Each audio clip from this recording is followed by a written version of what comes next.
Hey everybody, back again. As you can tell by my voice, I am still kind of recovering.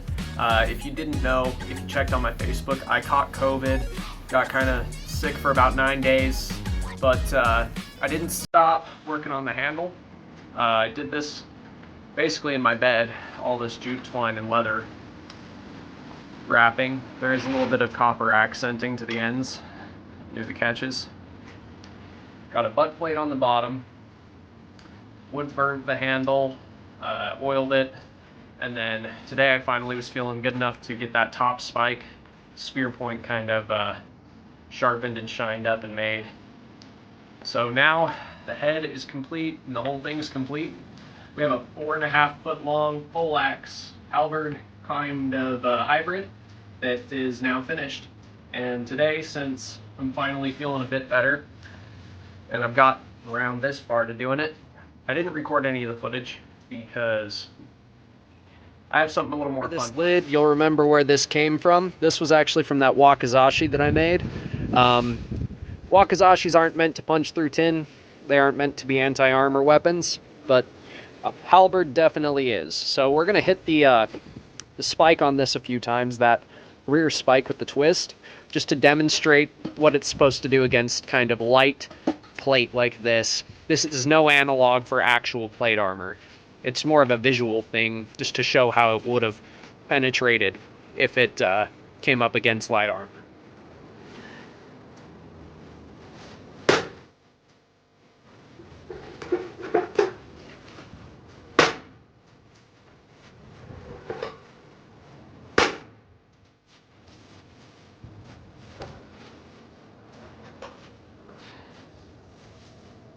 Held up perfectly fine, but as you can see, punch those holes right through nice and clean. Look at these little, I want to say about 1/2 inch holes that it created, 1/2 inch wide square holes. This would be what it went and did to things like skull, or if you were unlucky enough to be unarmored and this hit you anywhere in the bone, it would just punch right through. Now, to help demonstrate the top spike, we have Steve here, the angry soldier, and we're going to demonstrate just what that top spear point is for.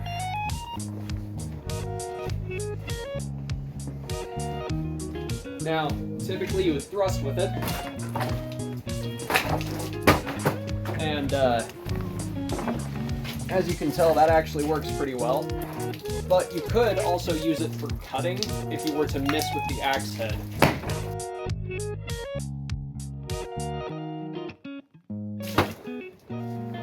And that would also leave quite a nasty gash across the whole surface there. I don't know how well you're going to be able to see this, but I'll show you closer later.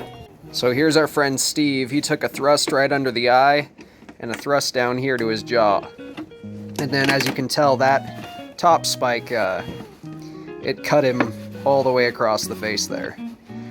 So having a double-edged spear point on the top of those halberds would have been a nasty, nasty thing, man. I mean, that almost cut it in half, and that's only a 4-inch blade, 4.5-inch blade on top of that. So I have 2 more 2-liters, and I figured I'd show you guys what that axe head will do, and then on the next one, we'll try to spike one of these bottles, just to get a glimpse of what that kind of wound would do to something with fluid in it. So the axe head.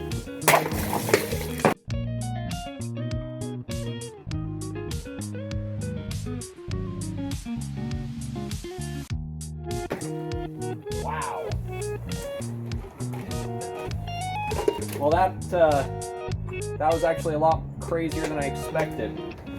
It's just about ripped it clean in half. Look at that. That's insane. So that's a thing. I guess we'll give it a try with that top spike and see what happens next.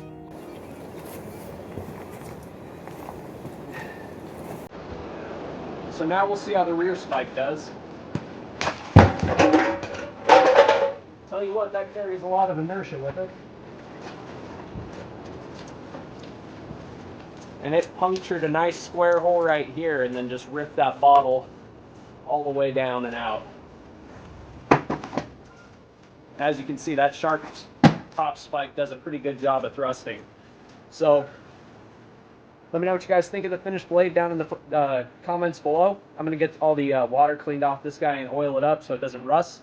So now that you've seen the fun we were having with it, I got all the rust off of there and got it a little bit of oil on there so that way it doesn't rust. Kind of one final look at it before I start getting it ready to have it go up on the shop. As you can see, it's not actually that huge in comparison to my head. This is not a massive weapon.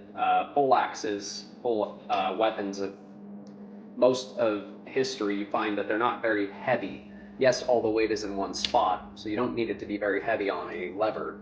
This is a shorter version of what they would have been. Typically, they would have been much taller, 5 to 7, 8 feet even.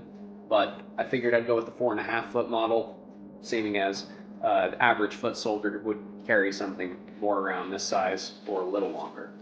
This would be a kind of hold the lines, anti-armor, anti-non-armor, just soldier's tool. They would have used these in formation. You would have these mixed up with pikes and spears depending on the soldier and what they were supposed to be doing. This is kind of something of my own creation. It's a poleaxe head with a langetted spike to create the halberd. There are a few of them that I've seen built like this historically. Most of them are just one big piece. The halberd, axe blade, and spike are all usually one section. But this is kind of my take on it. Something that I could have seen them doing, and that we do see them do every once in a while. I think it was done in haste when they didn't have the time to draw all that metal to shape. But let me know what you guys think of this. This was a lot of fun. I really wish I could have gotten to this sooner, but again, COVID got a hold of me. So make sure you guys are subscribed. There's going to be a lot more content coming your way soon, and this will be going up on the Etsy shop very shortly, so keep an eye out for when that drops.